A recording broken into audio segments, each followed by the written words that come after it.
Oke, halo sob guys, kembali lagi dengan saya di channel Arnawa Agista.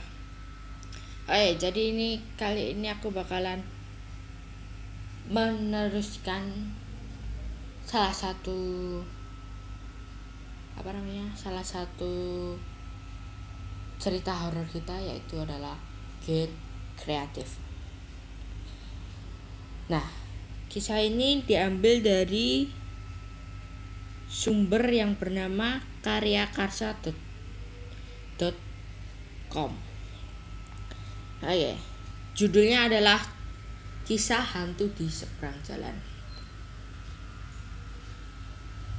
Kawasan Dago, Bandung, berarti ini di sekitar daerah Bandung, memang terkenal angker. Bukan hanya karena merupakan bagian kota yang telah dibangun semenjak masa kolonial Belanda, juga karena pepohonan tinggi yang menjuntai di sisi jalan selalu berhasil menambah kesan seram.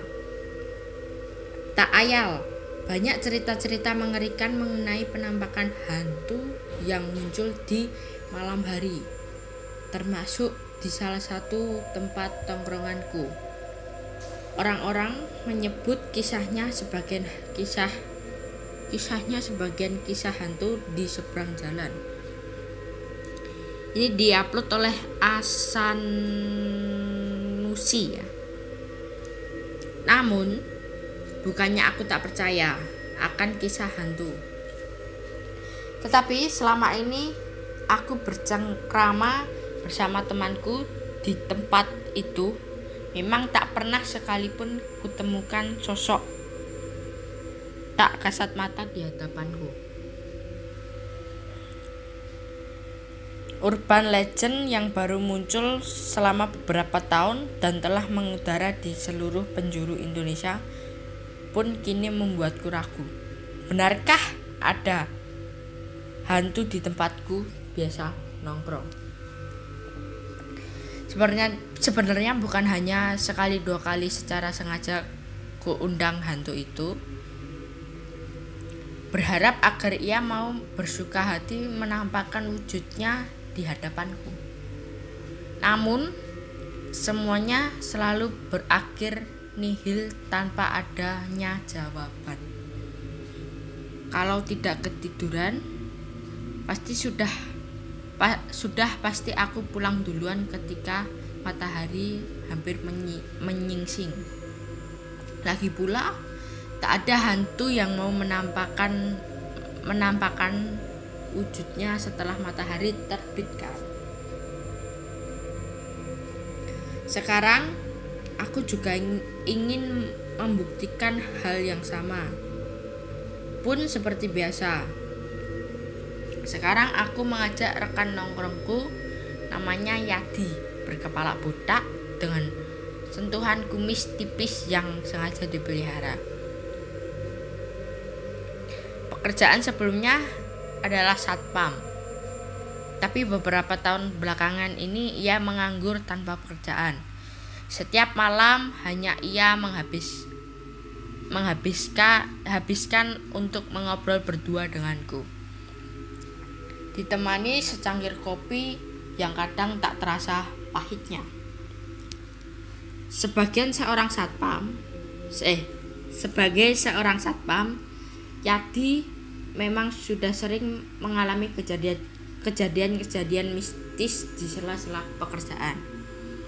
Menurut pengakuannya, benda-benda yang bergeser sendiri di hadapannya sudah seperti makanan sehari-hari. Suara gemertak, benda-benda jatuh, bahkan cipratan air yang entah datang dari mana selalu menemani pekerjaannya. Wow, sangat mengerikan sekali. Pada awalnya, Yadi memang sedikit ketakutan, tetapi semakin lama ia semakin terbiasa dan tak memikirkannya. Dan itulah salah satu alasan mengapa aku memilih Yadi untuk menemaniku. Kalau hantu itu benar-benar ada dan berhasil membuatku pingsan, Setidaknya Yadi bisa menggotong tubuhku pulang.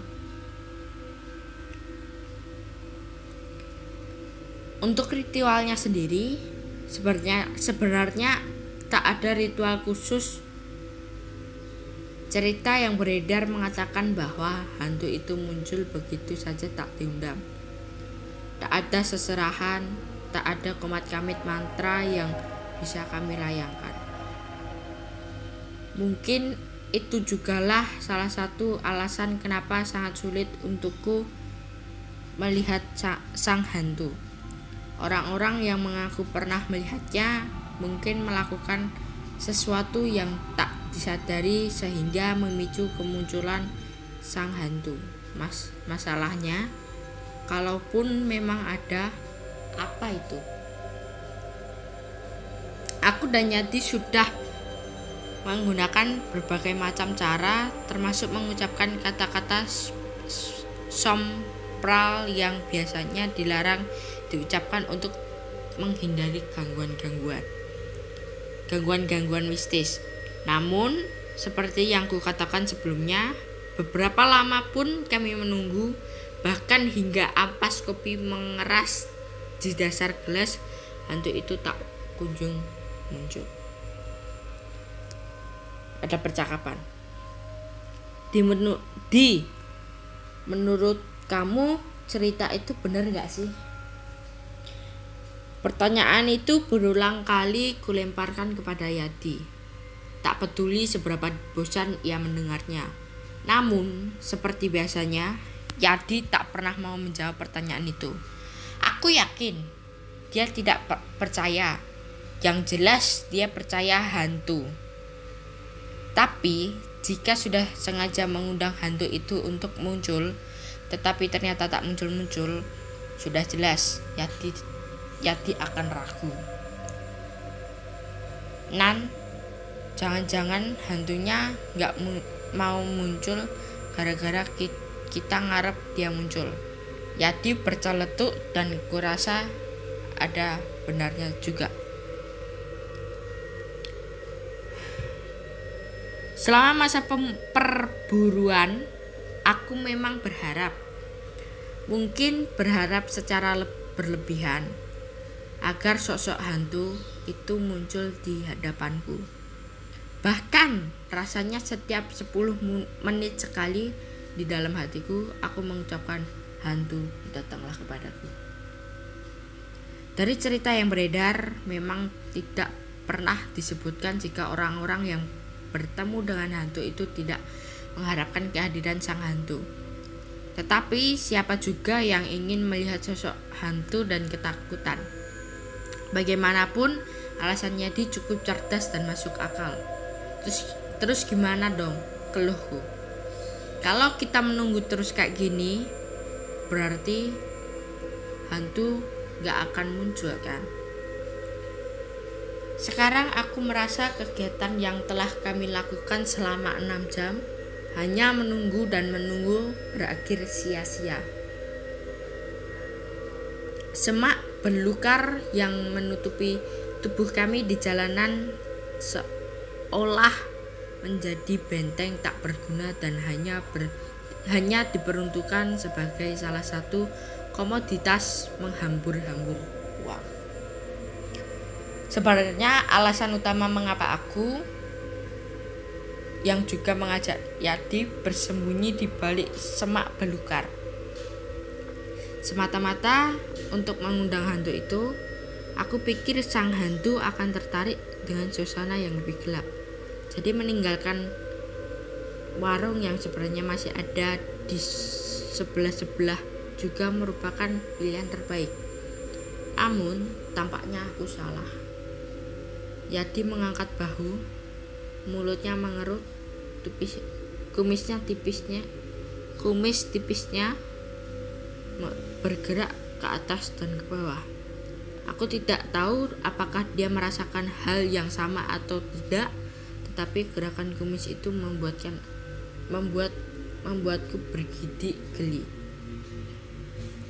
Kalau memang kayak gitu, mau gimana lagi Nan? Jelas dia gak muncul-muncul. Aku menghela napas, menyemburnya bak naga yang mengeluarkan api. Tapi kalau gitu kita jadi gak bisa ngebuktiin kalau hantu itu ada atau enggak kan. Iya, tapi kenapa ngebet banget ingin ngebuktiin hantu itu ada atau enggak sih Nan? Enggak usah. Iya, tapi maksudnya kalau sial juga nanti bakal ketemu gitu aja kan. Gak usah sengaja nunggu segala. Habis ini kan tempat nongkrong kita habisnya ini kan tempat nongkrong kita di. Aneh aja kalau orang-orang bilang di dekat warung tempat kita nongkrong ada hantunya, tapi kita nggak pernah nemu.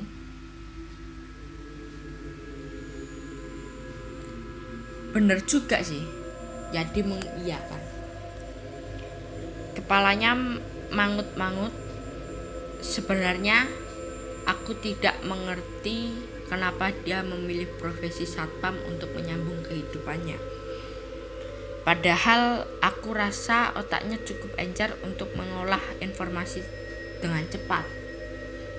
Tapi gimana lagi kan, kita nggak bisa maksa tuh setan buat keluar. Udahlah, kita balik ke meja aja. Haus nih. Mau tidak mau aku mengikuti keinginan Yadi. Aku bisa menyanggah menangkal, apalagi memohon Yadi untuk menunggu lebih lama. Apalagi sekarang sudah pukul 3 pagi, matahari hampir menyingsing, dan jelas kami harus kembali melaksanakan aktivitas masing-masing di tempat yang jauh dari tempat ini. Yadi berdiri, begitu pun dengan diriku. Kami melompati semak belukar, masuk ke dalam trotoar, dan benar-benar siap untuk kembali memesan minum di warung pinggir jalan langganan kami, walaupun jaraknya sebenarnya hanya beberapa sentimeter. Namun begitu kami melompat keluar, seorang pria setengah bayak kaget setengah mati. Dia menarik tubuhnya mundur dan hampir terjatuh. Namun ketika keseimbangan berhasil dipertahankan, laki-laki itu segera berbalik dan lari. Sama seperti Yadi, aku juga terkejut. Aku tak pernah bermaksud mengagetkan lelaki itu, tapi ia terlanjur kabur sebelum aku menjelaskan kondisi yang sebenarnya. Pasti dia berpikir, kita mau ngerampok ya? Celetku kepada Yadi. Namun, jika sebelumnya aku memuji kecerdasannya, sekarang kupikirkan ulang seluruh tindakanku. Yadi merengut dan alisnya menggantung karena kebingungan, membuatku ikut kebingungan juga. Apa yang Yadi pikirkan? Namun beberapa menit setelahnya, Yadi malah mengetok kepalaku. Aing karek ingat pan maneh nu nabrak aing. Sekarang ganti aku yang memberikan mimik sama. Merengut dan alis bergantung karena kebingungan, menyambung lontaran bahasa Sunda yang dilemparkan Yadi padaku. Dia bilang aku yang menabraknya. Aku yang menabraknya. Aku baru ingat. 3 tahun lalu aku mengendarai motor di malam hari dan aku kehilangan kendali. Aku menabrak warung dan seorang pengunjung yang tengah asik menyesap kopi. Pantas saja aku dan Yadi tidak pernah menemukan sosok hantu itu, karena sosok yang kami cari itu sebenarnya adalah kami sendiri.